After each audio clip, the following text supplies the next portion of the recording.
సంక్రాంతి పండుగ సందర్భంగా భారత జాగృతి ఆధ్వర్యంలో భోగి మంటల వేడుకలను ఆదివారం ఘనంగా నిర్వహించారు. 3 రోజుల పండుగలో భాగంగా భారత జాగృతి జిల్లా అధ్యక్షుడు మాడా హరీష్ రెడ్డి ఆధ్వర్యంలో భూపాలపల్లి పట్టణంలోని రెడ్డి కాలనీలో ఆదివారం ఉదయం భోగి మంటలు వేసి ఘనంగా వేడుకలను నిర్వహించారు. కాలనీలో చిన్న పెద్ద తేడా లేకుండా భోగి మంటల చుట్టూ చేరి ఆటపాటలతో సందడి చేశారు. ఈ వేడుకల్లో వార్డు కౌన్సిలర్ మాడ కమల హాజరై వారితో కలిసి సందడి చేశారు. ఈ సందర్భంగా జాగృతి నాయకులు హరీష్ మాట్లాడారు. ఈరోజు భోగి సందర్భంగా భారత్ జాగృతి ఆధ్వర్యంలో స్థానికంగా ఉన్నటువంటి రెడ్డి క్యాన్లో మరి మా కాలనీ పెద్దలందరితో ఘనంగా భోగి మంటల కార్యక్రమం నిర్వహించుకోవడం జరిగింది.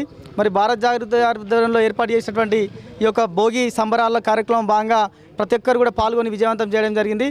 మరి ప్రతి ఒక్కరికి కూడా అడ్వాన్స్ హ్యాపీ మకర సంక్రాంతి శుభాకాంక్షలు తెలియజేసుకుంటూ ప్రతి ఒక్కరు కూడా మరి సుఖ సంతోష ఆయుర ఆరోగ్యాలతో ప్రతి ఒక్కరు కూడా ఉండాలని మనస్ఫూర్తిగా కోరుకుంటా ఉన్నాం.